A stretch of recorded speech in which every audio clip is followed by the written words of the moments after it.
savez tous que Pessah, c'est un moment extraordinaire, un moment exceptionnel. Et je voulais dédier ce cours pour deux personnes qui nous ont quittés il y a maintenant un an, à peu près un an, M. Malka et M. Cohen, Zichronam Livracha, qui étaient des personnes très, très touchantes, très spéciales, qui étaient des piliers du Centre Aleph. Et donc, ce cours soit les Lunishmatam dans le Gan Eden, Begizer Meromim, là-bas où se trouve, qui monte encore Madrega et Madrega, et que Bezrat Hashem, on soit zoché de le revoir bientôt avec la Triat Hametim. Amen. Donc ce soir, nous avons un programme très intéressant, un programme très intéressant, à savoir d'étudier les halachot qui concernent le RF Pessah, la veille de Pessah qui tombe à Shabbat. Alors, pour le dire, c'est que cette année, ça va se passer comme ça. Le 12 avril 2025, il y aura une deuxième fois. Et il faudra attendre 20 ans jusqu'à le 1er avril 2045 pour avoir une troisième séance. Donc là, il faut profiter, puisque cette année 2021, ça se passe comme ça. Dans 4 ans, 2025, ça va se passer comme ça. Et puis, il faudra attendre 20 ans, en 45, le Macha est déjà venu, en 45, en 2045, exactement le 1er avril 2045, pour pouvoir faire encore une autre fois et les halachot, le RF Pessah qui tombe un Shabbat. Donc voilà un peu, c'est incroyable combien ces halachot, ils nous échappent beaucoup, puisque quelque part, c'est des halachot qui sont courantes. Voilà, il faut 20 ans pour y arriver. Là maintenant, la dernière fois, c'est il y a 13 ans.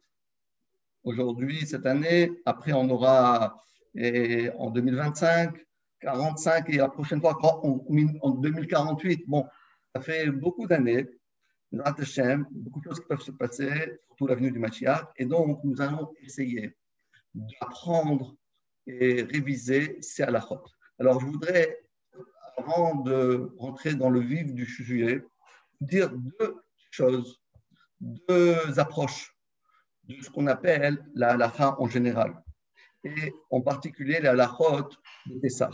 Le Be'er Etev, dans le Siman Tav Zayin, le chapitre 447, le Be'er Etev nous dit, au nom du Harizal, Harizal Katab, Anizar Mimashi'u Chames Bepessah, Muftach Lo, Shelo Yechete Kol Hashana. Donc le Harizal nous donne son approbation, nous donne une assurance.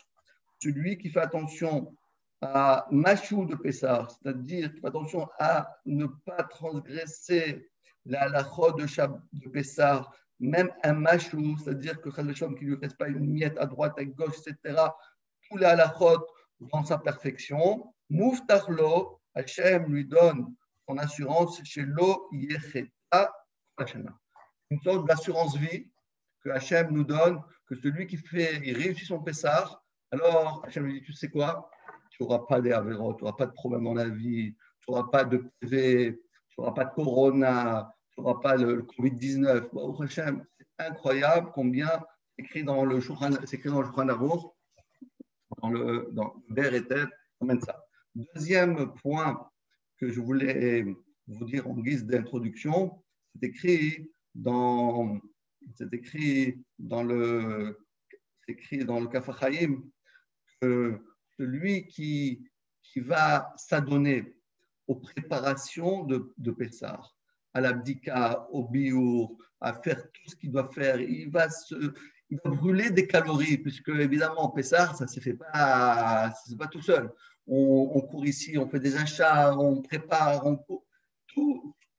La fatigue, toute la transpiration qui va être faite, qui va être mise voilà, on va arriver à faire avec sa transpiration. Alors Hachem, qu'est-ce qu'il fait? Il va prendre toute cette fatigue et il va effacer toute la vérote. Machalma d'avoir nommé, si quelqu'un il a il y a on dit que sur le front de la personne, ça écrit c'est Averot. Alors Hachem, qu'est-ce qu'il fait? Il efface les Averot. Voilà une manière incroyable pour effacer la Averot. Comment on fait pour effacer la Averot? On fait son Pessah dans la perfection. Et c'est pour ça que ces deux halachot qui sont écrits dans le Shulchan Aruch, un dans le Mishnah Bora et le deuxième dans le Kaf HaChaim, ça nous mène à dire que nous, juifs, nous, à Pessah, on veut essayer de faire le Pessah le meilleur. Parce qu'évidemment, il y a toutes sortes de degrés dans les halachot. On peut dire, quand vous achetez une cravate, vous pouvez acheter une cravate à Tati, ça coûte 5 euros. Et vous pouvez acheter une cravate à Hugo Boss, ça coûte 50 euros, 100 euros, 120 euros, 200 euros. Je ne sais pas combien ça peut coûter déjà. La vérité, c'est que j'en ai jamais acheté là-bas. Mais peu importe. Donc, on veut, voilà, c'est ce que ce cours-là, il est dédié, il est sous la, on va dire, sous l'égide de réussir son Pessah dans la meilleure, la manière la plus belle, le Hidur Mitzvah. Évidemment, les personnes qui sont dans le Shadatrak, c'est pour ça qu'ils ont des rabbanim, pour leur demander, donc moi je ne peux pas faire ça, est-ce que je peux m'appuyer sur cette chita ou cette chita, est-ce que je peux faire un peu moins bien? Évidemment, il y a tout. Mais ce qu'on va faire ce soir, c'est de partager avec vous les halachot de ce fameux Pessah et essayer de le réussir dans la perfection, de vraiment sublimer le Pessah. Voilà. Donc, il faut qu'on arrive dans la tiferet, sublimer le Pessah, que notre Pessah il soit 100% Bezrat Hashem. Alors, on va commencer, après cette introduction, on va commencer à parler, si vous voulez, de ce Shabbat. Alors moi, pour que ce soit plus facile, j'ai préféré le faire dans une, si vous voulez, d'une manière chronologique de ce qui va se passer la semaine prochaine. Et on va commencer à partir du jeudi 25 avril. Alors, le jeudi 25 avril, rappelez-vous, à Botaï, ce sera le 26 avril, c'est le 12 Nissan. Normalement, Pessah, c'est le 14. Là, on va commencer, si vous voulez, 2 jours avant. Pourquoi on va commencer 2 jours avant? Je vais vous expliquer ça. Le jeudi 25 avril, il va y avoir ce qu'on appelle le jeûne des premiers-nés. Normalement, les premiers-nés, ils doivent jeûner le Shabbat. Mais Shabbat, on ne peut pas jeûner. On ne jeûne pas le Shabbat. Alors, si on réfléchit, on dit, bon, alors, Shabbat, non. Alors, vendredi. Mais vendredi non plus, on ne jeûne pas. Pourquoi on ne jeûne pas vendredi? Parce que c'est Rêve Shabbat. Si on arrive à moitié, avec un mal de tête et couché dans son lit pour Shabbat, ce n'est pas que votre Shabbat. Donc, on a repoussé le jeûne à ce qu'on appelle le jeudi. Donc, 2 jours avant. Normalement, c'est doit être Shabbat. On ne fait pas Shabbat. On ne fait pas vendredi. Et quand est-ce qu'on le fait ce jeûne? On le fait le jeudi. Donc, jeudi matin, déjà à peu près vers 5 heures du matin, on doit jeûner normalement le jeûne des premiers-nés. Et donc, ce sera, comme j'ai dit, le 25 avril. Évidemment, aujourd'hui, la coutume est de participer à un sioum, une maséchet, pour acquitter le jeûne. Et donc, ce qu'on va faire, le jeudi matin, les premiers-nés doivent se réunir dans une synagogue, écouter un rab, un bachor yeshiva qui fait un sioum, et de cette manière-là, il est quitte du jeûne. Il n'a pas besoin de jeûner. Pourquoi? Parce que quand il y a une seudat mitzvah, donc on n'est pas tôt de jeûner. C'est ce qu'on fait habituellement. Mais si on réfléchit bien, après ce que je viens de dire il y a un instant, c'est-à-dire que normalement on devrait faire vendredi, mais on ne peut pas jeûner vendredi parce que ça ne sera pas Kavod Shabbat, mais faire un sioum vendredi, ça ne dérange à personne de participer à une belle fête, manger des bons gâteaux vendredi, Ça ne dérange personne.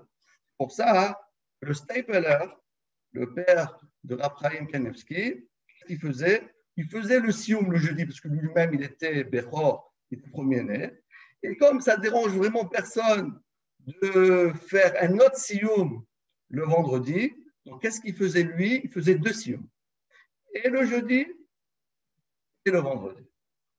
De cette manière, on est yoté. Donc, je répète, donc, ça suffit évidemment, Mikaradine, de faire le jeudi, mais si on entend qu'il y a un deuxième sioum qui se profile, et ce serait bien qu'on organise, et je crois qu'à Aleph, on va organiser aussi un deuxième sioum à vendredi matin. Comme ça, les Bechorim, ils peuvent participer à 2 repas. Donc, ils ont gagné 2 petits-déj. Vous voyez comment la Torah est belle? La Torah est belle. En même temps, au lieu de jeûner, on gagne 2 petits déjeuners gratuits. Eh ben, au Hachem.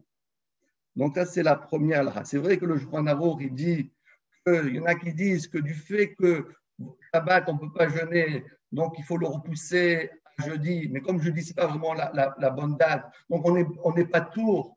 On n'a plus besoin de jeûner. Parce que ou bien tu jeûnes Shabbat, ou bien tu ne jeûnes pas du tout. Le 12, ce n'est pas la bonne date.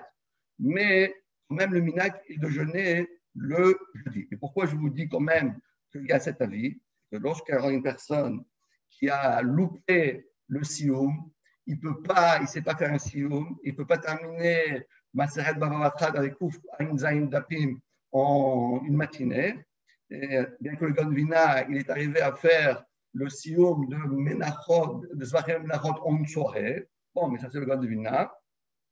Donc, il peut Mekel et de ne pas faire cette année, celui qui est premier-né et qui n'a pas pu assister ni le jeudi, ni le vendredi à ce qu'on appelle un sioum, tour. Mais évidemment, c'est dans le cas où il a eu un honnête. Mais celui qui n'a pas d'honnête, il n'a pas le droit de faire ça. Vous avez bien compris ce qu'on veut dire. Alors maintenant, juste pour rajouter encore un petit point, donc qui c'est qui jeûne? Donc c'est les premiers-nés. Alors, dans les premiers-nés, il y a les hommes et les femmes. Alors normalement, ce n'iraient que les hommes, c'est-à-dire les mâles, les hommes, les enfants, qui jeûnent. Mais les femmes, les jeunes filles, ils ne jeûnent pas.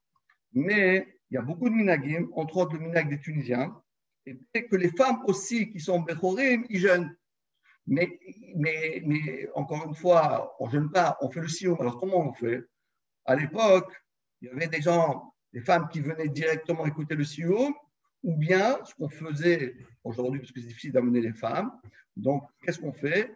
Le mari, il prenait un petit peu du reste de la séoudat du sioum, il amenait à sa femme. Il donnait à sa femme, il dit voilà, toi tu es Bechora, mange des amandes, des petits trucs, tu manges une amande, tu manges un petit gâteau, et avec ça, tu es pas tout parce que tu étais mishtatef dans le sioum. C'est vrai que pour les hommes, de manger simplement un petit résidu du sioum, ça ne le rend pas patour. Mais pour les femmes, comme c'est une marloquette, donc on fait de cette manière-là. Donc voilà, si vous voulez, comment on fait pour le jeûne des premiers-nés. Donc je répète, le jeûne des premiers-nés, c'est jeudi. Le sioum, c'est jeudi. Les khatrila, on fera le sioum aussi vendredi.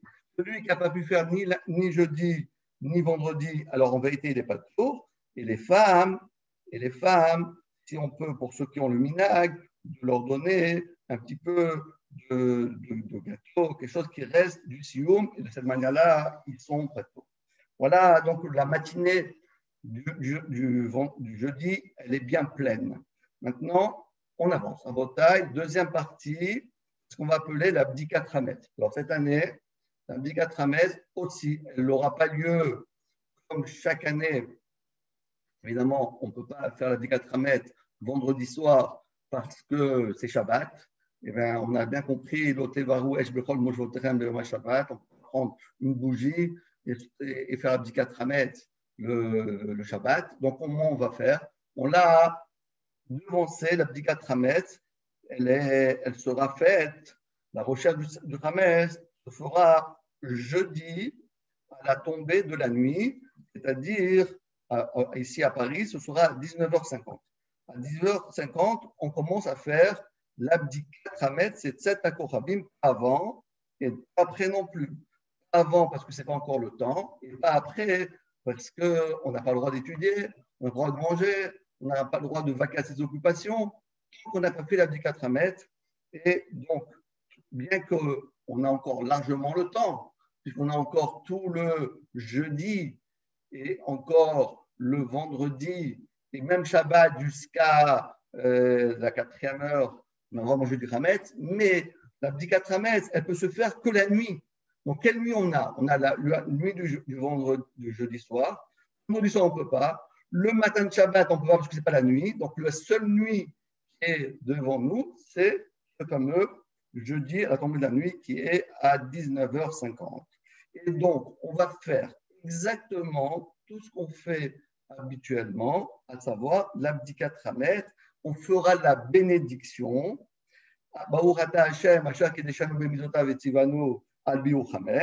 Et après l'abdika, on va dire le bitoul. C'est-à-dire quoi le bitoul? Rappelez-vous que quand on a fini de faire vérifier toute sa maison, la voiture, etc., on dit kol chamira vechamia dika beshuti delo chamite ou delo bearte diktiv beleve afra deara. On dit ce qui est écrit dans la Haggadah, dans les Gadot, vous pouvez voir ça, on le dira 3 fois. Évidemment, 3 fois pour ceux qui comprennent l'araméen. Celui qui comprend l'araméen, il faudra qu'il traduise en français parce que ce n'est pas une prière, c'est quelque chose que c'est un acte d'annuler le Hametz et de transformer le Hametz en tant que poussière de la terre. Donc, ça ne sert à rien de dire en hébreu, ce n'est pas un Télim, ce n'est pas une Amida, ce n'est pas Shema Israël. Donc, il faut le traduire en français. C'est des choses qui sont obligatoirement pour les gens qui comprennent l'hébreu et l'araméen surtout. Alors, à ce moment-là, eux, ils peuvent le dire comme ça, sinon. Maintenant, évidemment, il y a marloquette entre le Tosfot et le Rambam. Tosfot, il dit que c'est Midin Efker. Le Rambam, il dit que c'est Midin Bitoul. Donc, qu'est-ce qu'on fait? 2 fois, on dit Liftil Kafra de Hara. Et la 3e fois, on rajoute Efker Kafra de Hara. Liftil Efker Kafra de Hara. Donc, on a fait la chita du Rambam et la chita du Tosfot. Comme j'ai expliqué, puisqu'il y a 2 manières d'annuler le Hametz. Première manière d'annuler le Hametz, c'est de le considérer comme la poussière de la terre, ou bien, deuxième manière, c'est que je fais Efker. Je me retire ma propriété de ce Hametz. Alors, Tosfot, il dit que c'est ça l'explication de ce qu'on appelle le Bitoul, alors que d'après le Rambam, non, au contraire. C'est pas ça, c'est de le rendre dans son esprit comme la poussière de la terre. Je dis ça parce que dans certains Haggadot, il y a écrit 3 fois le mot Efker. Mais c'est pas bien de faire ça. Parce que si on dit 3 fois le mot Efker, donc qu'est-ce qui va se passer? J'ai fait la chita du Tosfot, mais j'ai pas fait la chita du Rambam. Donc, comme du fait que j'ai pas fait la chita du Rambam, eh ben, le Shulchan Aruch a été posé comme le Rambam. Donc, j'ai fait une Khumra sans faire le Ikaradin. Donc, qu'est-ce qu'il faut faire? 2 fois sans Efker et 1 fois avec Efker. J'espère que c'est assez clair dans votre esprit. Sans Haggadah, peut-être c'est un peu plus dur si on a l'Haggadah en face de soi. Ça, c'est est-ce qu'on dit le mot Efker ou on ne le dit pas? 2 fois, on ne le dit pas et 1 fois, on le dira. Maintenant, à Motaï, donc l'abdika se fait le jeudi soir. Si par mégarde, on a oublié de rechercher le Hametz jeudi soir, alors il y a une séance de rattrapage qui se fera le vendredi matin, mais en ce moment-là, on prendra la bougie et on fera la bracha. Chidouche. On fait la bracha de Bdikat Hametz le matin, si on a oublié de faire le soir. Il n'y a pas d'autre moment. On n'a rien que le vendredi matin jusqu'à Shabbat pour faire l'abdika. Et donc, comme c'est le moment de faire la bracha tout le vendredi, donc on pourra, celui qui, par mégarde, évidemment, il a oublié de faire sa recherche du Hametz, il pourra le faire vendredi matin avec la bougie et la bracha. Maintenant, si quelqu'un il a oublié de le faire, d'accord? Alors à ce moment-là, il fera. Écoutez bien comment ça va marcher. Quelqu'un il a oublié vendredi. Jeudi il a oublié. Vendredi il a oublié, il est Shabbat. Il va faire prendre la bougie Shabbat. Non, pitov. Tout le monde sait très bien que Shabbat, on n'a pas le droit de prendre une bougie. Alors, qu'est-ce qu'il faut faire? Non, il fera seulement le bitou le Shabbat et ça finira les 2 jours de Yom Tov. À Chol HaMoed, quand il fera, je conseille à personne de faire ça, mais d'oublier, mais il faudra faire Dikat Hametz le Chol HaMoed. Après les 2 jours de Yom Tov, quand on fait Avdallah, on finit les 2 premiers jours, hop, on fait Dikat Hametz. Dans ce cas-là, sans bracha. Donc, Rabotai, vous avez donc, voilà la deuxième partie de ce fameux jeudi. Donc, je répète, le jeûne jeudi, la petite 4 Hametz, le jeudi soir, avec le bitoul et avec la bracha et le bitoul. Maintenant, on avance Rabotai, on arrive à vendredi matin. Vendredi matin, qu'est-ce qu'il faut faire? Alors, a priori, vendredi matin, ça ne correspond à rien puisqu'on n'est rien que le 13. Et normalement, on brûle le Hametz le 14. Mais vous avez bien compris qu'on ne peut pas brûler le Hametz le 14 parce que c'est Shabbat. Alors, qu'est-ce qu'on va faire? Alors, on va faire en semblant. Le vendredi, c'est le Shabbat. À savoir que le vendredi qui est le 13, vendredi le 26 avril, alors qu'il est le 13 du mois de Nissan, on va le considérer qu'il est le 14. Et on va tout faire exactement le même process qu'on fait chaque année. C'est-à-dire qu'on va brûler le Hametz, le vendredi 26 avril, le 13 Nissan, à la même heure que les autres années, c'est-à-dire cette année, à 11h14. À 11h14, on doit avoir fini de brûler son Hametz. Pourquoi on fait ça? Parce que si on ne le fait pas, alors les autres années, on va dire, mais non, mais je me rappelle, cette année-là spéciale, on avait brûlé plus tard, plus tôt, avant, un autre jour. Donc les gens vont se tromper. Donc les Chachamim, ils ont instauré, tout ce que je dis, c'est écrit dans le Shulchan Aruch, toute la halachot que nous disons, ils prennent leur source dans la Gemara, dans le Shulchan Aruch, dans les Poskim. Donc, les Chachamim, ils ont instauré de faire exactement la même, voilà. Je m'excuse, je dis avril, mais je me suis trompé. Vous avez raison. Désolé, c'est pas avril, mais parce que là, je suis parti déjà en avril. C'est mars. Excusez-moi, je me suis trompé. Quand j'ai dit le 25 avril, c'est le 25 mars. Jeudi 25 mars et vendredi 25 mars. D'ailleurs, peut-être on peut mettre sur le fond d'écran des horaires, comme ça on peut l'avoir. Et pour que vous voyez, voilà, la Bikat Hametz, jeudi 25 mars à 19h50, le Biou Hametz, vendredi 26 mars à 11h14. Et voilà, donc vous voyez ça. Et on continue. Et ce qui est intéressant, c'est que ce fameux vendredi-là, on va à ce moment-là mettre de côté, alors la rabotaille à ce vendredi, ça sera un vendredi très très spécial, puisqu'on va faire énormément de choses. La première des choses, c'est qu'il faut il faudra rassembler le Hametz et le mettre, si vous voulez, mettre de côté le Hametz qui sera nécessaire pour le repas de Shabbat. Donc pour l'instant, on va garder, on va voir tout de suite après les piquettes, les chalotes qui sont nécessaires pour les repas de Shabbat. Mais tout le reste, toute la maison doit être nickel, propre, comme on a l'habitude de faire lorsque c'est une année habituelle. Okay. Maintenant, Rabotai. Alors maintenant, ce qui va être, après avoir brûlé, on va faire maintenant une chose qu'on n'a jamais fait. Voilà, une chose qu'on n'a jamais fait, c'est qu'on va pas faire le deuxième, on appelle le deuxième, la déclaration d'annuler le Hametz que j'ai vu et que je n'ai pas vu, ça on ne le dit pas. On brûle le Hametz sans rien dire. Pourquoi? Parce que je ne peux pas dire comme les autres années, que ce soit le Hametz que j'ai vu, le levain ou le pain ou le levain qui ont en possession, que j'ai vu ou que je n'ai pas vu, que je sais où il se trouve ou que je ne sais pas où il se trouve, qu'il soit considéré comme la poussière de la terre. Je ne peux pas dire ça, parce que j'en ai. Donc, on va brûler du Hametz sans rien dire. On brûle le Hametz sans rentrer sur la maison. Vous comprenez, il faut bien comprendre comment ça fonctionne. On brûle le Hametz parce qu'on ne veut pas changer notre habitude de chaque année, mais on ne peut pas dire le Noussar, de ce qu'on appelle le Bitoul, le Bitoul Hametz, on ne peut pas le dire. Pourquoi? Parce que de le dire, ce serait une aberration. Je ne peux pas dire le Hametz que j'ai vu, que je n'ai pas vu, qu'il soit considéré comme la poussière de la terre, alors qu'il faut le manger. C'est n'importe quoi. Donc, il faut être cohérent. Donc, on va soit le brûler, et on ne dit rien. On dit rien.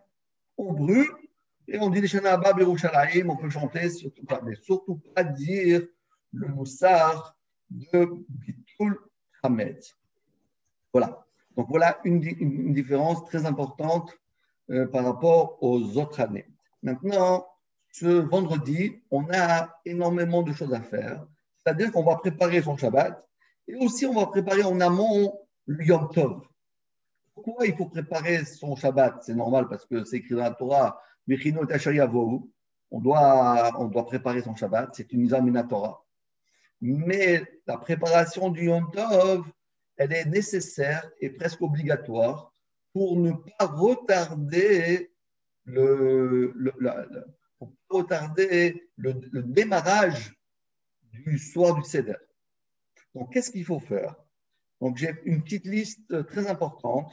C'est les préparatifs du Seder. Premièrement, brûler l'os pour le 0.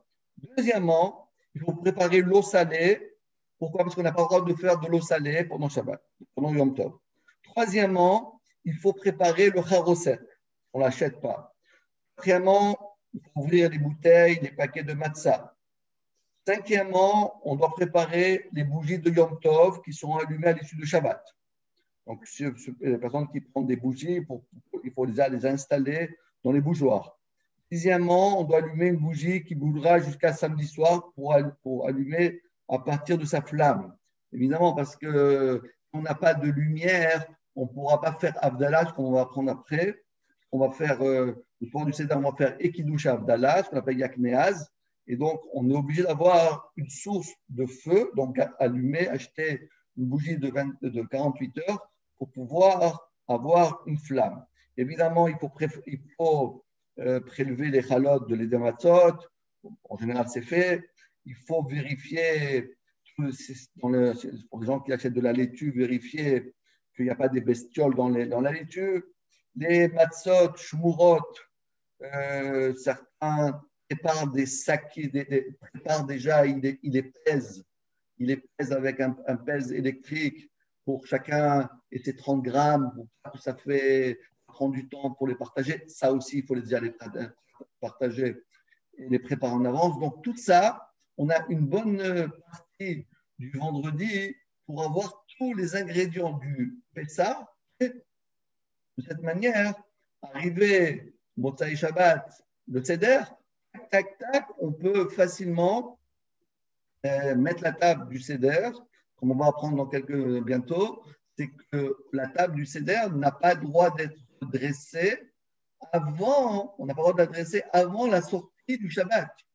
Parce qu'on n'a rien le droit de préparer avant que Shabbat soit sorti. Shabbat Kodesh. Ve'en Shabbat Mechin et Yom Tov. Il n'y a pas comme d'habituellement, si c'est Yom Tov avant et Shabbat après, alors on fait le Hérouvé Tafshilin et ça marche. Non, ça ne marche pas ça. C'est Shabbat, on n'a rien à faire.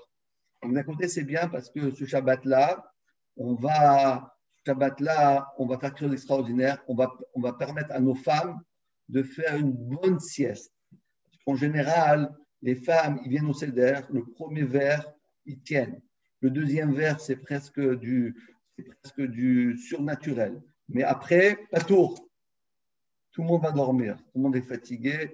Le Seder se termine après le deuxième verre. À Botaï, il y a 4 verres. Il faut arriver jusqu'au bout.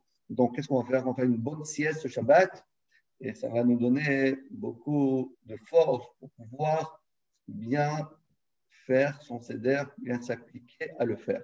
Donc voilà, si vous voulez, on va préparer le Shabbat, préparer le Yom Tov. Tout ce qu'on peut déjà prévoir pour le soir du seder, ça doit être fait maintenant. Donc évidemment, je parle de tous ces petits détails, mais évidemment, vous comprenez tous que si vous avez un sha'on, vous avez une minuterie et vous avez des plaques qui s'allument, des plaques qui s'éteignent, vous avez un feu qui s'allume, un feu qui s'éteint, tout ça, ça doit être préparé en amont. Tout ça, vendredi, vous devez déjà tout mettre les horaires pour les lumières, pour le feu. Ça doit être préparé pour être sûr que lorsque tout va se dérouler, alors une fois quelqu'un il avait un problème, c'est qu'il a d'habitude, il met la minuterie chez lui à la maison et ça s'éteint toujours à 23h, 23h30 et tout. Et il a oublié que c'était Pessah, que c'était Shabbat, et que ça s'est éteint. Et voilà. Donc, il n'a pas pu faire son seder puisqu'il a fait le seder au champ avec des bougies. Donc, en bataille, calculez bien pour que tout se passe dans la perfection. Alors, à bataille, maintenant qu'on a bien préparé toutes ces choses-là pour Yom Tov, parlons du Shabbat. Alors, le Shabbat, voilà, on va rentrer dans le vif du sujet. Je crois que c'est ça le sujet le plus intéressant et le plus d'actualité. Et comment on va gérer ce fameux Shabbat, le Shabbat qui tombe le Erev, le Shabbat qui tombe, Erev Pessah qui tombe à Shabbat. Alors, regardez la bataille. Alors, on va donner deux manières, il y en a plusieurs, mais on va donner deux manières comment gérer son Shabbat. Et après, on va dire d'autres manières, et on va dire que ces autres manières, ils sont acceptées, mais pas d'après tout le monde. Et on va expliquer pourquoi les deux premières manières, ils sont au top niveau. Et après, on va dire encore d'autres manières qui peuvent être acceptées, mais on va dire, on préfère faire les deux premières. Alors, c'est quoi les deux premières manières? Premièrement, c'est qu'on va préparer son Shabbat avec la cuisine qui chère les Pessah. C'est-à-dire qu'on va imaginer qu'on n'a plus de tramès, notre cuisine, elle est chère les Pessah, les casseroles de chol de toute l'année sont déjà mises dans des armoires fermées. Et il ne nous reste plus que dans notre cuisine toute une batterie tout ce qu'une personne a besoin de choses qui sont cachées à l'épaisseur. Alors, on va cuisiner son poisson, on va cuisiner des salades, on va cuisiner sa viande, on va cuisiner sa dafina, sa srina, son tchoulin, mais caché à l'épaisseur. On va imaginer qu'on est Pessah. On va imaginer on est Pessah. Donc, on va mettre une nappe de Pessah, on va mettre les affaires de Pessah, les verres, les assiettes, tout est Pessah. Alors, comment on va faire? Alors, la première manière, c'est la chose suivante. C'est que ce fameux Leil Shabbat, on va faire Kiddush autour de la table avec un kos cher les Pessah, un vin cher les Pessah. Alors, où sont les chalotes? Il n'y a pas de chalotes? Il n'y a pas de chalotes? Non, il n'y a pas de chalotes. Qu'est-ce qu'on va faire? On se lave les mains. Et là voilà ce qu'il faut faire. On ne va pas s'asseoir autour de la table. On va s'asseoir à côté de la table, dans le couloir. Évidemment, lorsqu'on voit la table, on ne veut pas aller dans un autre endroit, parce qu'on a fait quelque chose dans une chambre. Il faut rester, il faut que le balabait, il voit l'endroit, au moins la table dans laquelle il a fait le kiddush. Et à ce moment-là, on va s'asseoir là-bas, on va mettre des bancs, on va mettre des chaises, et on va faire motzi sur des chalotes. Je conseille de prendre des pitotes. Et chaque membre de la famille, il reçoit une pita, une petite pita. Et le Balabaït, il a 2 pitotes. Il fait Baruch ata Hashem Elokeinu melech haolam hamotzi lechem min haaretz. Il va donner un petit peu de sa pita, il y en a 2, à chaque membre de sa famille. Chacun va manger un petit morceau, plus sa pita à son propre morceau de pain. Et à ce moment-là, tout le monde mange ça. Ah, vous allez me dire, c'est un peu sec. OK, vous avez raison. Votre Shabbat, il faut manger pas sec. On va prendre une salade qui a été cuite. Par exemple, de la chouchouka ou chacun ce qu'il aime. Hein. Moi, j'aime ça, c'est pour ça que je dis ça. Mais bon, après, chacun il a le droit après de négocier avec sa femme ce qu'il aime. Donc,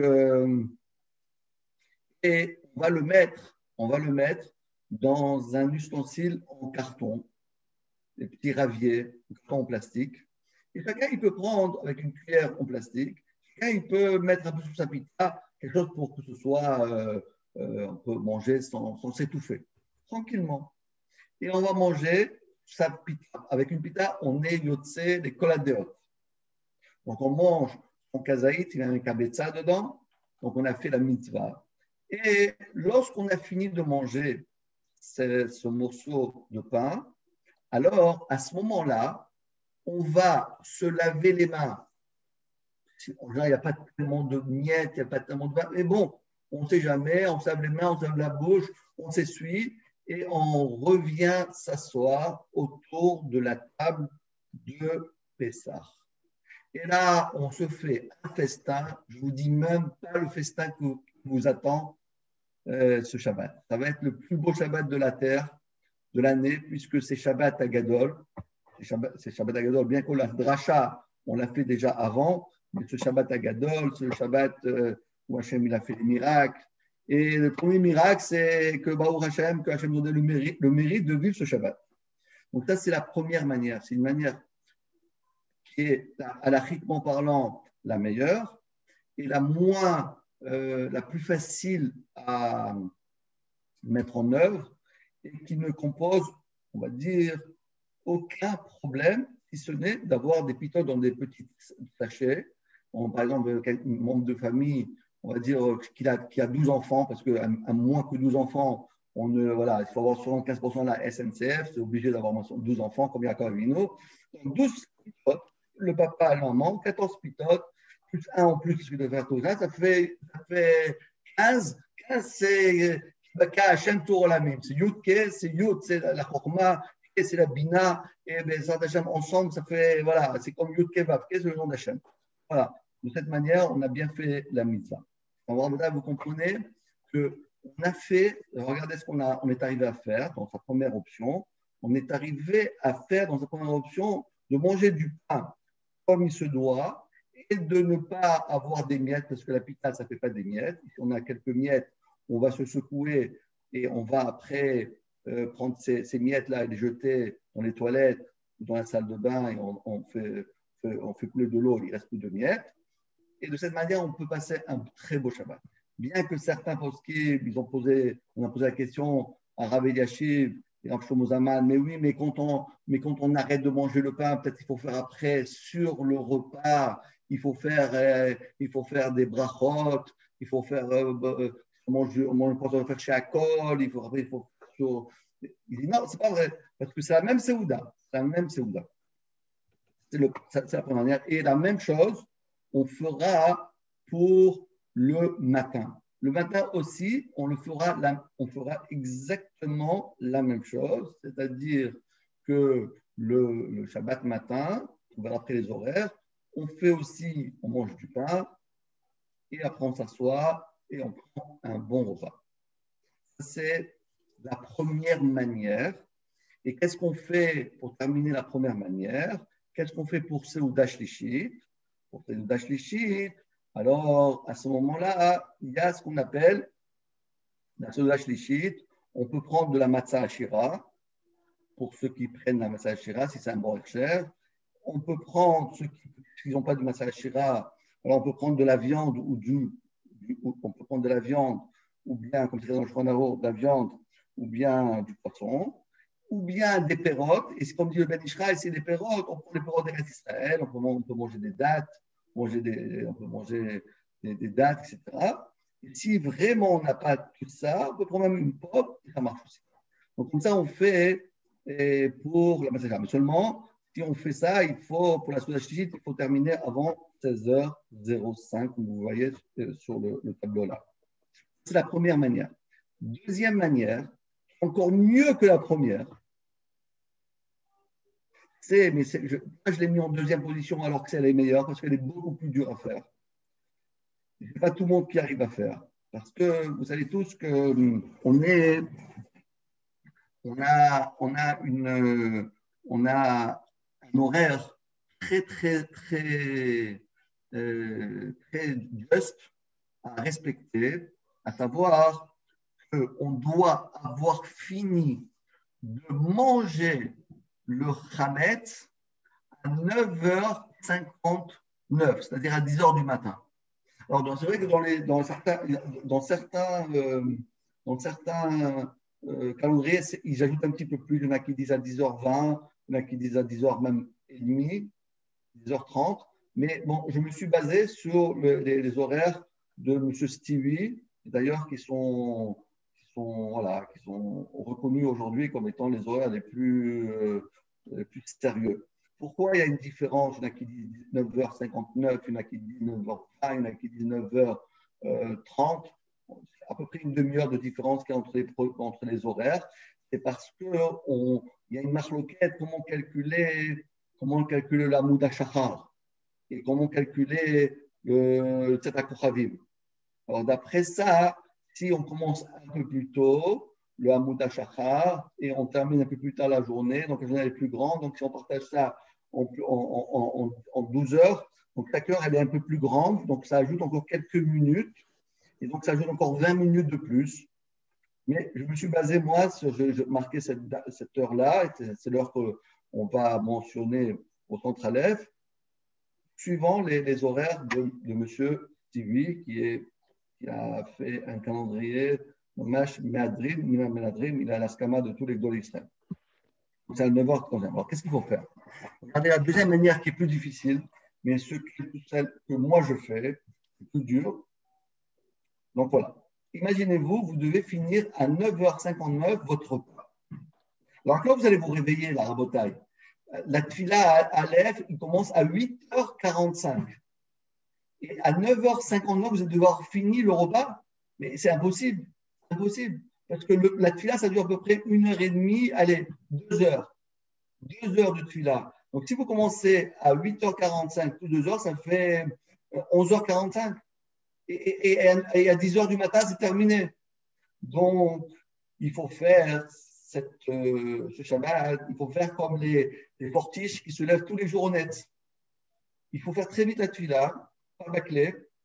Et donc, pas bâcler la tfila, très vite la tfila, comment c'est possible. On sait un peu plus tôt. Et on aura Baruch Hashem toute l'après-midi pour se reposer. Il faut avoir fini la tfila tôt pour pouvoir rentrer chez soi à la maison, faire kiddush et finir le repas, finir le pain. Après, vous pouvez continuer le repas. À 9h59. Alors, c'est la première option. Qu'est-ce que je dis là? C'est quelle différence entre la première et la deuxième option? La deuxième option, c'est que ce repas, on va le partager en deux. On va faire 2 repas avant 10h du matin. 2 repas de pain avant 10h du matin. Un beau taille. Wow, comment est-ce possible? Oui, on fait un premier repas, on mange un peu de pain et on fait Birkat Hamazon. On sort dehors, on va étudier, on fait un petit tour, on fait le tour pour pas faire Zachar Shinatzricha. On attend 10 minutes, un quart d'heure, on fait le tour, on ne reste pas au même endroit parce que sur un endroit, ça fait qu'on refait de voir la même chose. Et on revient, on refait Motzi et on finit avant 9h59. Qu'est-ce qu'on gagne? On mange 2 fois. On gagne qu'on a fait Seudat Shishit sur du pain. Parce qu'on ne peut même pas imaginer quel mérite, quel route d'avoir fait Seudat Shishit sur du pain. C'est la plus grande mitzvah, d'après le Harizal, c'est la mitzvah la plus grande qui peut exister par rapport à la première Seuda, la deuxième Seuda, la troisième Seuda, la plus importante. C'est vrai qu'aujourd'hui, on a bâclé un petit peu, mais on fait un peu moins bien important. Donc, on peut faire deux repas avant 10 heures du matin. C'est la première option. Deuxième option. Donc, première option, c'est de faire un repas normal.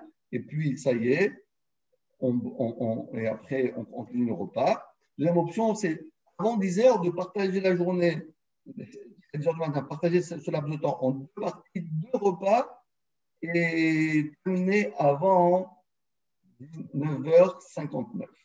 D'accord? Maintenant, je vais après vous parler des autres options, mais d'abord pour terminer les deux premières options que moi je conseille, c'est celle-ci, pour pouvoir faire la mitzvah sur du pain et pas pour avoir après d'autres ingrédients qu'on peut faire, mais qui sont moins les khatrila. Et il faut avoir terminé d'éliminer voilà, la limite pour éliminer le Hametz, le Shabbat, sera en 11h12. Alors, à 11h12, il faut, cette fois-ci, c'est le vrai. On prend tous les miettes, si jamais il en reste, on les jette dans les toilettes.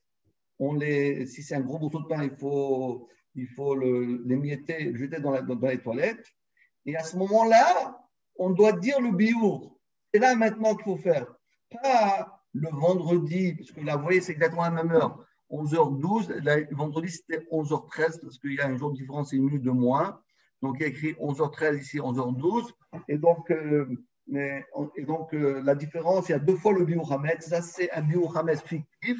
Le vrai biour hametz, c'est le Shabbat. Mais là-bas, on le brûle et ici, on fait le bitoul. Donc, on progresse à Agada et on dira le Noussar. Alors, ça, cette fois-ci, il faut bien le faire parce que ça, c'est le plus important. C'est vraiment le plus important. Kol Khamira Dikabeshuti, des Chazité de Chazité, liberté de liberté, l'utilité de Mekafadara. Ça, c'est le plus important. C'est grâce à ça qu'on est plus au vert, ce qu'on appelle Balirae ou Balimatse. Alors, c'est vrai que d'habitude, on a l'habitude de mettre ensemble la Srefa, brûler le Hametz et dire ce Noussar, mais cette année, on va les séparer. On brûle le vendredi et on dit le Shabbat à la même heure. 12h13, 12h12. Et de cette manière-là, à 12h, je m'excuse, à 11h13 et 11h12, et c'est à ce moment-là que rentre le Pessah. Shabbat, à 11h12, rentre le Shabbat, le Pessah. C'est fini. Ça, c'est fini. Il y a plus, on ne peut plus faire, on ne peut plus négocier, c'est plus négociable. C'est plus négociable en Bretagne. Voilà les deux manières de faire ce Pessah. Maintenant, je voudrais vous dire encore trois manières de faire ce Pessah. Et je voudrais vous expliquer pourquoi les trois autres manières sont moins bien que les deux premières. Alors, évidemment, grosso modo, c'est que des autres manières, on ne va pas utiliser du pain, on va utiliser autre chose. Et nous, on veut faire du pain, parce que le pain, c'est toujours le mieux que autre chose. On va voir c'est quoi les autres choses. Ça, c'est la première raison. Et deuxièmement, parce que dans le Shulchan Aruch, il y a écrit qu'il faut faire ce que je viens de dire. Alors, avant de vous dire les trois autres, on va peut-être répondre aux questions qui ont un rapport avec ce que je viens de dire et ce que je vais dire. Alors, Michael, si tu peux me montrer les questions, on fait plus tard. Et voilà. Alors, la première question, c'est un rapport avec le bio. Donc, je vous lis la question. Si on a dit malgré tout le bio Hametz vendredi, le Hametz restant pour Shabbat est-il consommable? Alors, très bonne question. Réponse, c'est que si on a malgré tout, on a dit le bio Hametz vendredi, il faut dire j'annule mon bio Hametz. Et à ce moment-là, je peux l'utiliser. Pour Shabbat, je peux l'utiliser. J'ai fait une erreur. Que j'ai dit, j'annule. On a le droit d'annuler, puisque c'était une erreur. Voilà donc la première question. Deuxième question, le CEDER pensait anticiper le changement d'heure le samedi soir. Oui, ça on va en parler. Alors, troisième question, peut-on préparer l'eau salée samedi soir? Ben justement, on a le droit de le préparer l'eau salée. J'ai dit qu'il faut le préparer la veille. parce que c'est très compliqué de préparer de l'eau salée le samedi soir. Donc, il est mieux de préparer la veille, le vendredi après-midi, son eau salée, que de le faire le samedi soir. Pourquoi? Parce que de l'eau salée, c'est me'abed, et donc c'est une melacha. Donc, si on met des quantités qui ne sont pas les bonnes, donc ça pose un problème. Donc, il est préférable de le faire le vendredi après-midi que de le faire le samedi soir. Encore une autre question, on fait quoi des miettes? Alors, très bonne question. Donc, les miettes qu'on a, alors si c'est des miettes, on les jette dans les toilettes, ou bien le mieux c'est dans les toilettes. Si c'est des petites miettes, on peut les mettre dans la salle de bain et on fait couler de l'eau. Et ça, c'est cette manière. Et si on a des grands morceaux de pain, on les émiette et on les jette aux toilettes. La matzah shira sémoti, ça, on en parle dans quelques instants. Le bio. Pour ceux qui voyageraient, ne passeraient pas à Pessah chez eux, comment fait-on cette année pour la Bdikat Hametz? Merci.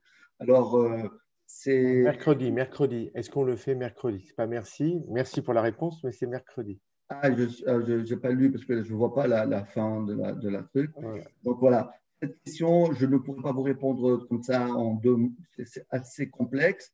Donc, si vous voulez, après le cours, je répondrai à cette question. Alors, Seuda Shlichit, très bonne question. Le matin, voilà pour les Sfarad. Ah, ça, c'est une bonne question, comme tous les autres d'ailleurs. Seuda Shlichit, le matin, voilà pour le Rat. Oui et non. Oui, parce que le Baal al-Khodolot, qui était un des grands Farad, il dit qu'il faut faire comme ça. Donc, on dit oui. Mais non, parce que c'est mieux de faire, même d'après la première option que je viens de dire, on fera Seuda Shlichit en vérité aussi. On va partager le repas en deux, mais à Seuda Shlichit, on va aussi manger ou bien de la matzah shira, ou bien du poisson, ou bien un morceau de viande, ou bien des fruits d'Eretz Israël, ou bien d'autres fruits. Ça, c'est pas parce que on va faire du pain le matin, on va se priver de manger l'après-midi. D'accord? Encore une autre question. Shabbat, a-t-on le droit d'émietter les pitotes pour le mettre aux toilettes? Oui, on a le droit de le faire. Shabbat, on aura d'émietter du pain, on aura le faire parce que c'est du mangeable et on va le faire. Alors, Michael, si tu me fais plus petit parce que je ne vois pas toute la question. Là, bonsoir, Raph, vas-y, fais-moi plus petit le texte. Voilà, s'il te plaît, Michael. Voilà. Parce que je ne vois pas la fin de la. Fais-moi plus petit. Rends-moi plus. Non, parce Voilà. que la moitié, oui, j'ai compris. moitié du texte, comme le mercredi, je croyais que c'est merci. Je n'arrivais pas à lire. D'accord, pardon. Ce truc. Et après, on reprend. Donc, dernière question. Dernière question pour l'instant. Bonsoir, Rav. Voilà, en comparant entre les deux premières options, dans la deuxième option, nous risquons de bâcler la deuxième Seouda pour pouvoir arrêter rapidement et passer à la troisième. Non, pas du tout, parce que on va bâcler peut-être la première. Donc, on fait une petite Seouda avec, comme je dis, avec un petit damrout, voilà, pour les thunes, voilà. Et après, on fait une deuxième qui est l'essentiel. À ce moment-là, on s'assoit autour de la table et on mange et on chante, etc. Et la troisième, ça doit se on la fera après, on la fera vers les 15 heures. Donc, ça ne pose aucun problème. D'accord? Attends, et nous perdons de faire la Seuda Shlichit après Hazot. Oui, donc je répète encore une fois, dans la première, deuxième option, c'est pour faire 2 repas de pain, mais évidemment, ça ne rend pas quitte de faire après Mincha et après Chatzot, parce que d'après le Shulchan Aroukh, il faut faire à l'heure de Mincha, et d'après les Mekoubalim, il faut faire après avoir fait Mincha, c'est Seuda Shlichit, et là on fera Seuda Shlichit, soit avec la Macha Shira, soit avec du poisson, soit avec de la viande, soit avec des fruits d'Israël, et si on ne peut pas, alors avec des fruits tout simplement. D'accord? Encore une autre question. On fait quoi de la vaisselle jetable en plastique? Alors, très bien, 30 questions. La vaisselle jetable en plastique, Alors, s'il y a des miettes avec le doigt, on les mange. Et s'il n'y a pas de miettes, on les met, la vaisselle jetable, on la met dans l'endroit où on vend le hametz. D'accord? Voilà. L'Ikat Hametz le mercredi, quand on voyage, si Dieu veut, le jeudi, ça sera pour une autre question, c'est hors sujet. Voilà, donc on reprend notre… Rav, une question. Juste, quand vous dites qu'on la met à l'endroit où on a mis le Hametz, et comme on l'a vendu, on peut ouvrir le placard et le rajouter Alors le Shabbat? très bonne question. La vente du Hametz, elle a lieu à Shabbat à 11h12. Ah, elle est effective à 11h12. Elle est effective à 11h12. Donc, on a le droit encore d'ouvrir ces placards tranquillement toute la journée du vendredi, du Shabbat, jusqu'à 11h12. Donc, de toute façon, à 11h12, il faut avoir fait le bitoul. Donc, on a le droit d'ouvrir les placards où on a mis la vaisselle de Hametz et on peut mettre cette chose-là. Évidemment, s'il y a des miettes, on essaie de les finir et tout ce qui reste, on les met là-bas. On revient à notre sujet. Je vais vous dire encore 3 autres manières de faire ce Shabbat. Première manière, c'est la manière de la suivante. C'est qu'on va prendre de la matzah et on va la cuire. Cuire, je parle, cuire avec de l'eau. La matzah est cuite dans un four et il y a une manière de prendre une matzah que vous achetez et vous allez la prendre et la tremper dans un bouillon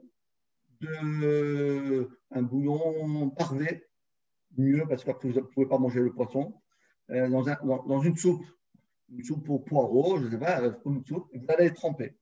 Vous trempez la matzah avec cuire. Alors ça qui est un peu difficile, c'est qu'après il faut la sortir entière.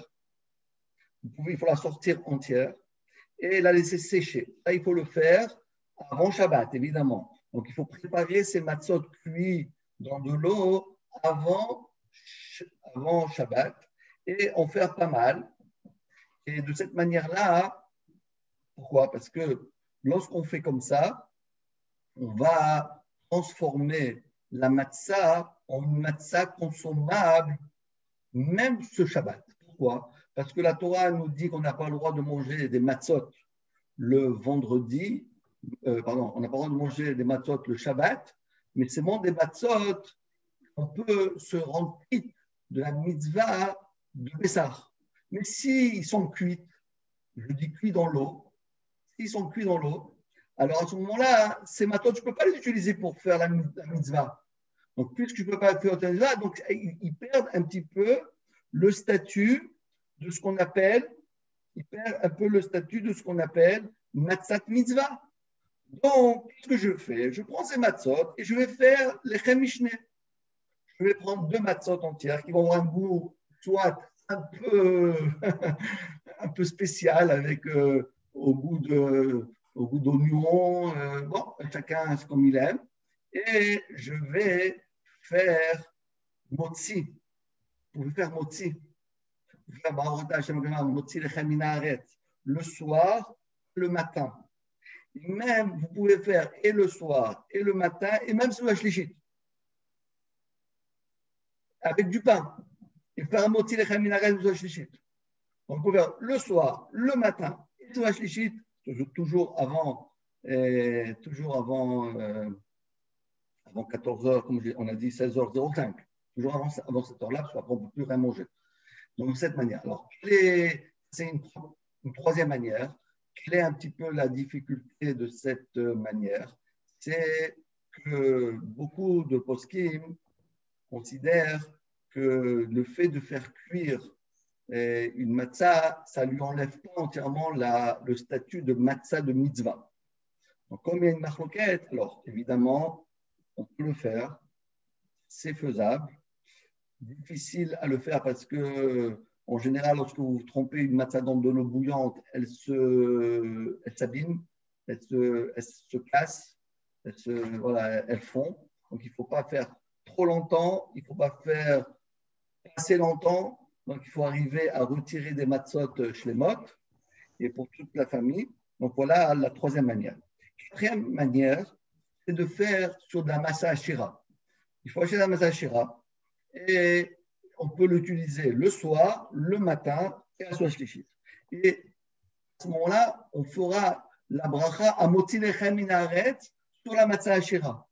À savoir, qu'est-ce qu'on fait? On prend 2 matzot hachira et on fait un Motzi Lechem min haaretz et le matin, et le soir, et le matin, et Soua Shlichit, et on fait un Motzi Lechem min haaretz.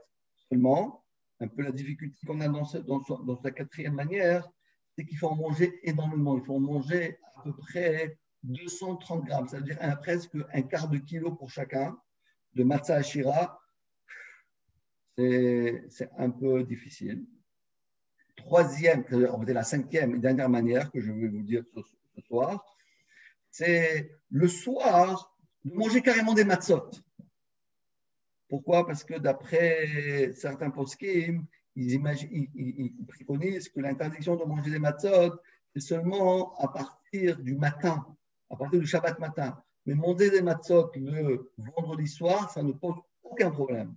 Donc, qu'est-ce qu'on peut faire? Le vendredi soir, on mange des matzot, tranquillement. Les matzot, on mange le Pessah, on le mange maintenant. Et on fait un Motzi Lechem min haaretz. Et le matin, ça on ne peut pas faire. Il faut prendre 2 options, ou bien la matzah hachira, ou bien la matzah qui était trempée dans de l'eau bouillante.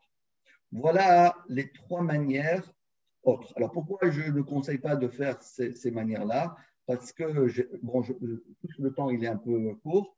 Je préconise, il y a énormément de discussions dans les poskim. Voilà, dans chaque mot que je dis, en réalité, on pourrait faire un shiur entier parce que c'est trop intéressant. C'est magnifique la Torah, et il y a des preuves et des contre-preuves et pourquoi et comment. Donc, c'est, par exemple, le Ben Ishraï, et il écrit qu'on n'a pas le droit de manger de la matzah à partir du vendredi soir. Donc, voilà, celui qui fait la dernière manière, il va, Shalom, il va pas, Shalom, Shalom, il ne va pas faire la mitzvah comme il se doit. Dommage. Il va faire une avéra d'après Ben Ishraï. Bon, ceux qui veulent faire ça, ils ont le droit, parce qu'il y a d'autres poskim qui permettent. Mais voilà, c'était ça mon introduction. J'ai voulu, je pense que le Covid nous a appris une chose. Il nous a appris une chose, c'est que Hachem, il veut qu'on s'améliore. Hachem, il nous parle. Hachem, il nous demande que, voilà, vous savez tous que cette année, nous sommes la 6e année de la Shemitah. Et Hachem a prévu que, voilà, que la 6e année, c'est Kolot. La dernière année, c'est la Shemitah, c'est la venue du Mashiach. Donc, on est là, voilà, on est tout près, tout près. Pourquoi le Covid est arrivé? Ah, c'est Dieu, il le sait. Moi, je ne peux pas le savoir. Mais une chose que moi, j'ai appris personnellement, que Hachem, il veut qu'on s'améliore. Et peut-être, c'est une petite leçon que Hachem nous donne ici, cette année, de faire des mitzvot qu'on n'a pas l'habitude de faire. Comme j'ai dit, de s'empresser à manger vite, etc. Et on fait vite, on fait ça. Mais peut-être toute cette énergie, Hachem, il est là pour effacer les avérotes qui sont ils sont écrits sur le front, là, on ne voit pas, mais les Gdolim, le Rizal, ils voyaient quelqu'un dire, t'as fait cette avéra, Comme ça, Hachem vient, il efface, il a un tableau, il prend l'effaceur, tac, tout effacé. Donc voilà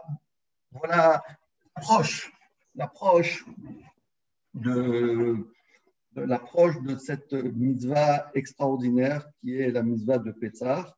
Et c'est pour ça que ce que moi je voudrais passer comme message, Bezrat Hashem, et c'est le message de Aleph et le message de Rav Sitruk, le message des Gdolé Israël, de Rav Kenevski, etc., c'est que nous, dans notre petite maisonnette, on doit faire rayonner le soleil brillant. On ne doit pas faire une petite lumière, on doit faire entrer une grande lumière.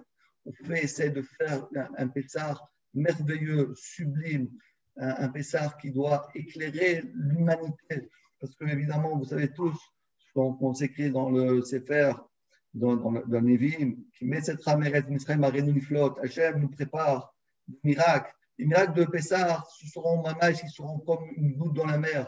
embryonnaire par rapport au miracle que Hachem est en train de nous préparer pour la fin des temps. Et Hachem est en train de nous tester. Moi, je pense que le Covid, c'est un test. Hachem est en train de nous tester pour savoir est-ce qu'on tient bon, on tient à lui, on tient à Hachem, on tient au mitzvot, on tient au seder, on tient à la matzah. Donc c'est pour ça que si on arrive à faire, évidemment, comme j'ai dit, chacun, si c'est difficile pour lui, etc. Mais je pense que, voilà, on a essayé, Bezrat Hashem, à tout donner 5 manières de faire cette mitzvah. Moi, je retiens la première ou la deuxième solution. Donc, comme je répète, un petit motzi, terminé avant 10 heures du matin.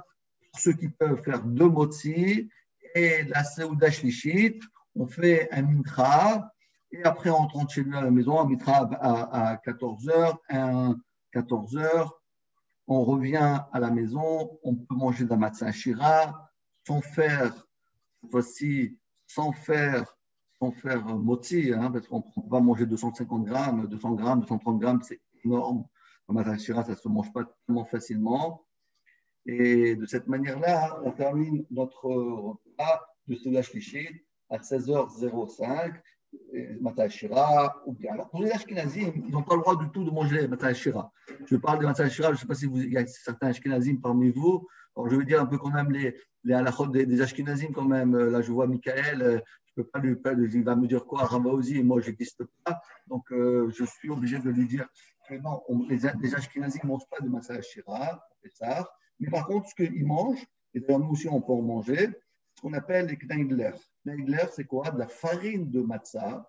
Là, vraiment, on peut le faire, ça c'est les khatrila, pour faire son seuda shlishit à base de mésonotes. Mésonotes, c'est de faire des boulettes à base de farine de matzah. Et on prend une bonne soupe avec des boulettes. Là, on mange, on les met quand même à misva de seuda shlishit, les Séfaradimes peuvent manger Matzah à Shira, les Ashkenazim peuvent manger aussi à Motinon, mais au moins Borim Zonot. Voilà. Alors, ce qui est intéressant, c'est que dans le Zohar HaKadosh, on a demandé à Rabbi Shimon Bar Yochai, comment tu fais toi, Rabbi Shimon Bar Yochai, toi, Hashbi, comment tu fais pour faire Seuda Shlishit? Tu as dit que la Seuda la plus importante, c'est Seuda Shlishit. Et tu ne peux pas manger du pain. Comment on fait? Et tu peux manger le matzot. On va manger des matzot. Alors, comment tu fais? Vous savez ce qu'il a répondu Rajbi? Comment il a répondu Rajbi? Il a dit, moi, j'ai fait la première option, deuxième option, troisième option, quatrième option, cinquième option. Il n'a pas dit ça. Sûrement, il a fait ça. Mais il a dit, mais moi, à Seuda Shlishi, ce que j'ai fait, j'ai étudié la Torah. Et lorsqu'on étudie la Torah, Rabbi Shimon Bar Yochai, bon, ce n'est pas n'importe quelle Torah, on parle de la Torah Tassod. Grâce à l'étude de la Torah de la Sod, donc on en parle dans le Atika Kadisha, et Radla, et Beketo, toutes sortes de choses que c'est difficile à expliquer. Alors ça remplace la Seuda Shlishit. Ça, il disait Rabbi Shimon Bar Yochai. Et c'est écrit dans les poskim que quelqu'un qui n'a rien, il n'a pas ni la première option, ni la deuxième, ni la troisième, ni la quatrième, il n'a rien. Qu'est-ce qu'il va faire maintenant sous le Shlishit? Il dit, moi, toute ma vie, je fais sous le Shlishit. Cette année, je ne vais pas faire sous le Shlishit. Comment c'est possible? Étudie. Le mieux, c'est d'ouvrir une page de Zohar, étudier le Zohar. Tu ne peux pas, tu peux faire autre chose. Et grâce à ce limoud-là, ça remplace la Seuda Shlishit. Voilà, Rabotai. Là, on continue dans l'ordre chronologique. Donc, nous sommes arrivés après à 11h12. 11h12, Rabotai. Je continue. Donc, on va reprendre un peu ce dossier. On va appeler ça le dernier nettoyage et la destruction du Hametz et le bitoul. Donc, comme j'ai expliqué, c'est avant 11h12 que le dernier nettoyage doit être fait. Comme j'ai dit, on émiette le pain, on le jette dans les toilettes. Et si quelqu'un ne peut pas le jeter dans les toilettes parce qu'il a des problèmes avec les voisins, on a le droit aussi de verser sur les miettes de pain ou bien si un morceau de pain un détergent.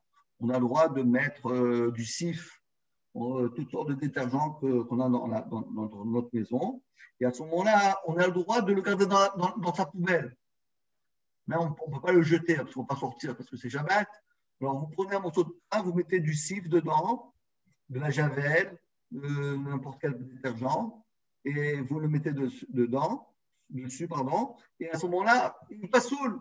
On a le droit de le garder. Donc, le mieux, c'est de le jeter. Mais si jamais on ne peut pas, alors, dans ce cas-là, voilà ce qu'on peut le faire. Alors, avant 11h12, ce qu'on va faire, c'est on va balayer le sol et pour ramasser les miettes qui éventuellement sont tombées. N'oubliez pas que lorsque vous prenez un balai et vous nettoyez, vous balayez les miettes, ils rentrent dans le balai.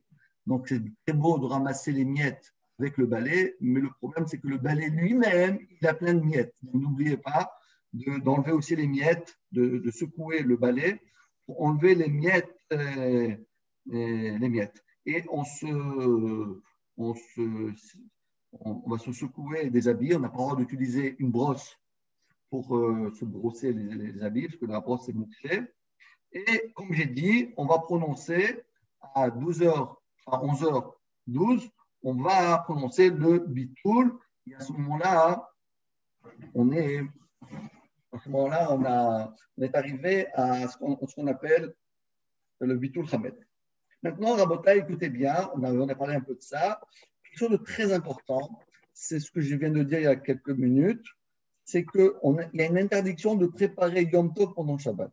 Donc, il est interdit de manière générale de préparer quoi que ce soit durant le Shabbat pour Yom Tov. Donc, on ne peut pas préparer la table du Seder. On n'a pas le droit de mettre les assiettes, les verres, les agadotes, rien faire. La table, elle doit être vide. Tout est dans les armoires et on ne pourra ne commencer les préparatifs du Seder, comme j'ai dit, qu'à la sortie Moté Shabbat, qui a cette année, c'est à 20h02. Avant 20h02, c'est presque être Mechalel son Shabbat pour son Yom Tov. C'est même pas envisageable. Alors, qu'est-ce qu'on va faire cet après-midi? Comme j'ai dit, on va faire une bonne sieste. Et évidemment, il y a beaucoup de lectures qui sont réservées pour cet après-midi. On a l'habitude de lire la Tfila de Rav Shimshon Meotropoli, le Seder de la Avoda du Bet Amikdash, les Masaot, les Membet Masaot. Regardez dans la Gada, tous les Agadot, ça commence par plein de lectures.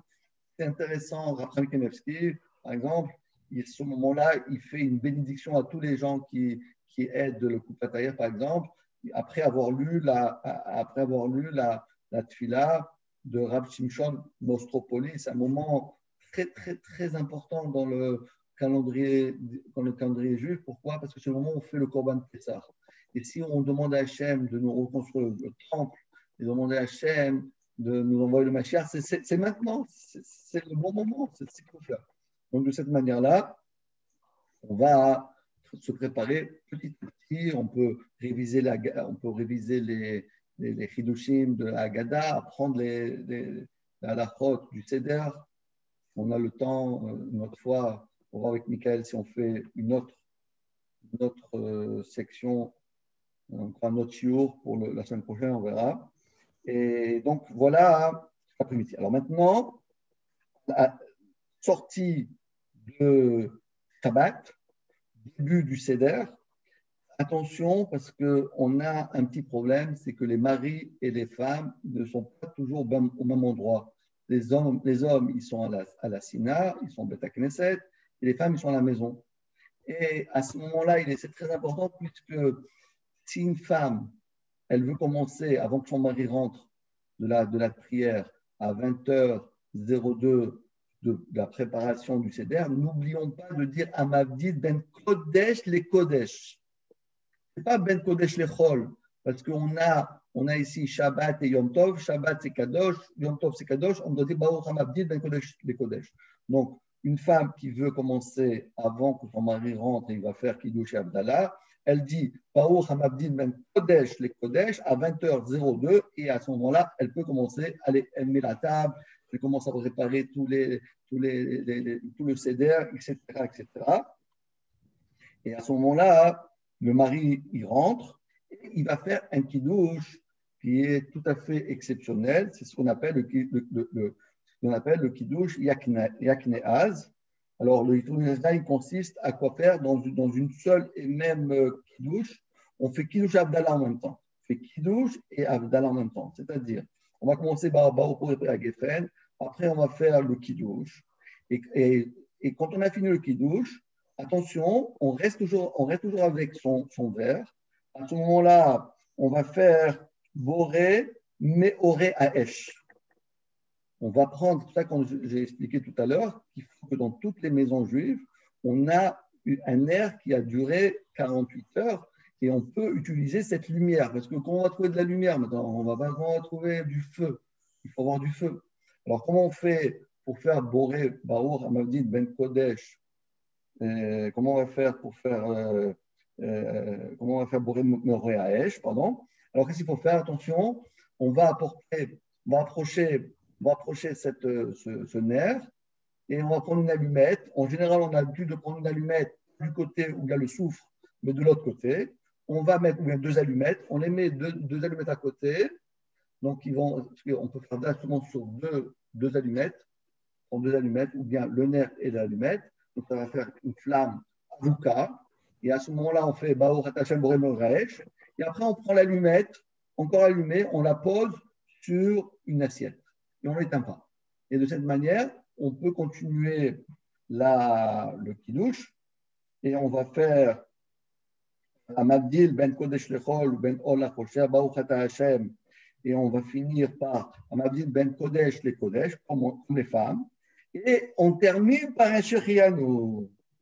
La seule chose qui manque, c'est les Bessamim. Il n'y a pas de Bessamim. Cette année, il n'y a pas de Bessamim. D'ailleurs, c'est intéressant de savoir que les clous de girofle sont Chametz et Pessah. Donc, celui qui a des clous de girofle, il doit les mettre dans la Mecherat Chametz. On ne peut pas les utiliser parce qu'il y a de l'alcool à base de froment, donc on ne peut pas utiliser à base de céréales. On ne peut pas utiliser si celui qui veut faire des bessamim, il faut qu'il prenne de la menthe fraîche, de toute manière, mais pas de clous de girofle. Donc, voilà voilà. Donc, on va répondre à quelques questions. Michael, si tu me t'envoies quelques questions. Voilà, je vais partager. On va faire une conclusion, vas-y. Alors voilà, donc on a reçu quelques nouvelles questions. Alors, voilà. Donc vous avez répondu. Alors, on était là. Bédikat Hametz le mercredi si on voyage le jeudi. Oui, non, mais encore une fois, cette question. On va la répondre dans le feuillet. Ça sera offline. Pour plus tard. Alors, à quoi correspond l'heure de 16h05? Bonne question.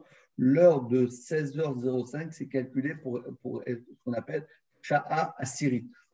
Les Chachamim, ils ont donné, on regarde 4 heures toujours pour laisser l'estomac à jeun pour pouvoir après entamer un nouveau repas.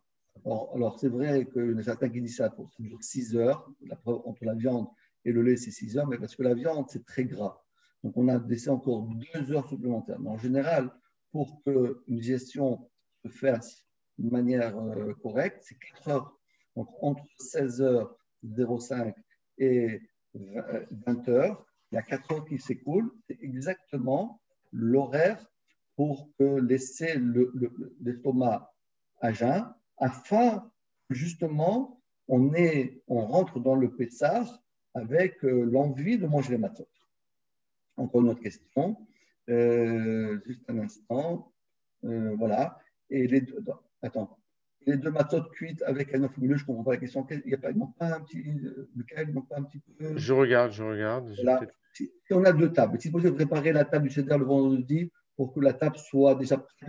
Ah oui, tout à fait. Si vous avez 2 tables, et surtout si vous faites mon système qui consiste à avoir les 2 tables cachées et Pessah, donc il ne risque pas d'avoir des miettes de pain qui giquent d'une table à l'autre. Les enfants, ils ne vont pas mettre un morceau de pain sur la deuxième table.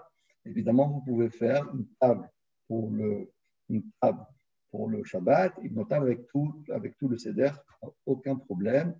Et dernière question, pour la manière de cuire la matzah, peut-on prendre une matzah cuite et une normale pour les Mishneh? Ah oui, c'est une très bonne question.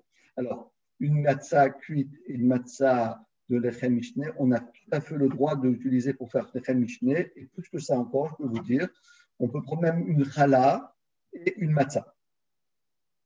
On a le droit de prendre une challah et une matzah ensemble. Bon, évidemment, après la matzah, il y a des mètres de pain qui tombent dans la matzah, c'est le problème. Mais ils peuvent cohabiter ensemble pour faire l'echem mishné. On peut les utiliser. Alors, par exemple, le Rav Kanevsky, qu'est-ce qu'il prend? Comme il n'a rien qu'une pita, et il prend une matzah. La matzah, il les met dans un sac en plastique. Il fait tac. Donc, la matzah elle reste propre, mais elle peut s'additionner pour faire l'echem mishné. Encore une dernière question. Pour la manière de cuire, de toute façon, on a répondu. Pour la manière de cuire la micha, peut-on prendre de la matzah cuite? Et il en a pourquoi ça, on a répondu. Peut-on donner son chametz au goy avant Shabbat en lui disant qu'il le prenne le Shabbat matin? Alors, cette question est très intéressante. On a le droit de donner son chametz au goy et il a le droit de venir le prendre le Shabbat, mais à condition qu'il ne sorte pas avec ce chametz en dehors du bâtiment. Pourquoi? Parce que nous, les Juifs, on n'a pas le droit de donner à un goy quelque chose qui va après sortir. Parce que si on lui donne, il habite par exemple en face de chez nous. On a un copain qui habite en face, on habite au numéro 1 et lui habite au numéro 2. Donc les chiffres impairs et pairs. Donc il doit traverser la rue, il doit sortir dehors. Donc on n'a pas le droit de donner quelque chose pour qu'il les déplace en dehors de Réchout à Yachid. Mais par contre, s'il habite dans le même bâtiment, il a le droit de venir. Et si vous lui expliquez, il vient, il prend tout le ramès qui reste, il va chez lui et il le mange. Mais c'est pour donner, c'est donné pour toujours, pas pour le récupérer après. Parce que quand on vend le ramès, c'est pas pour le récupérer. C'est vendu à tout jamais. Alors vous dire, oui, mais chaque année je le récupère. Oui, mais chaque année, mais mettez-vous dans la tête qu'un jour peut-être vous n'allez pas le récupérer. Donc quand on vend, c'est une vraie vente. Une vente qui est sans problème. Alors, peut-on faire frire à la matzah pour avoir de la matzah Ashira? Alors, voilà, ça c'est une très bonne question. Si on fait frire la matzah, alors écoutez bien, ça ne va pas devenir de la matzah Ashira. Ça va devenir de la matzah Mevouchelet. Et si on la fait frire, d'après le Der HaChaim, il dit que ça ne marche pas. C'est rien que l'eau qui fait perdre le goût de la matzah de Pessah. Mais l'huile, au contraire, qu'est-ce que la différence entre l'eau et l'huile? La preuve, c'est toutes les fritures. C'est qu'au contraire, quand on fait frire, le goût, il reste encore. Quand vous prenez, par exemple, de l'escalope et vous le faites cuire, le goût de l'escalope, il reste entier. Alors, quand vous prenez un poulet, vous le mettez dans l'eau, il n'y a presque aucun goût dans le poulet. D'accord? Donc, on ne peut pas faire frire la matzah. Frire la matzah, ça ne marche pas. C'est seulement, comme j'ai dit, tremper la matzah dans de l'eau bouillante et de l'eau bouillante avec de l'eau bouillante. Et le problème, c'est qu'en général, quand on met de la matzah dans l'eau bouillante, ça ressort des petits morceaux. Et pour faire ouvrir Khatzerot cette année, jamais. Cette année, il n'y a pas d'ouvrir Khatzerot. Ah, pardon, Khatzerot, excusez-moi. Je croyais ouvrir Tafshilin. Ouvrir Khatzerot, on fait vendredi après-midi. Vendredi après-midi, on fait ouvrir Khatzerot. Voilà. Donc, voilà, je conclue. Et pour finir, c'est à la faute. Et voilà, le centre Aleph, le Rav Gué et moi-même vous souhaite cette année après une année qui a été une année qui a marqué tout le clan d'Israël et je dirais même plus l'humanité entière, on voulait vous donner un petit éclairage et que Bezrat Hashem on puisse tous comprendre cet éclairage que je vais essayer de vous le dire en 2 minutes, parce que l'heure on a déjà dépassé un petit peu l'horaire. Mais bon, c'est ça, on ne calcule pas. C'est la chose suivante. Hachem, il est en train de mettre les pions dans une aventure incroyable qui est en train de se passer. il faut qu'on comprenne que Od Milvado, Hachem n'est pas en train de détruire son monde, ce n'est pas quelque chose qui est sûr, il se passe des choses incroyables. Mais tout ça, en réalité, c'est un plan, le plan divin, le plan d'Hachem. Et c'est comme dans un jeu d'échecs. Hachem, on est en train d'avancer les pions. Ça, on le met ici, ça, on le met ici. Après, on fait échec et mat, et on a gagné. Pourquoi? Parce que Hachem, il est en train de nous donner, si vous voulez, un avant-goût pour nous faire comprendre. Nous, jusqu'à aujourd'hui, avant le Covid, on imaginait que les vraies valeurs sont les valeurs qui ont. Par exemple, voilà, vous prenez, ça c'est un livre, ça c'est une chaise, ça c'est une armoire, ça c'est un stylo, ça c'est des valeurs. Mais tout ce qui est spirituel, je fais une fila ou je n'ai pas fait une fila, il y a une différence. Est-ce que vous voyez, moi, si j'ai fait une fila ou je n'ai pas de fila, on ne voit pas ça. Est-ce que j'ai dit de la shonara, je n'ai pas dit de la shonara, on ne voit pas. Est-ce que j'ai une mauvaise pensée ou je n'ai pas une mauvaise pensée? On peut voir. Hachem est en train de nous montrer que l'essentiel, c'est ce qu'on ne voit pas.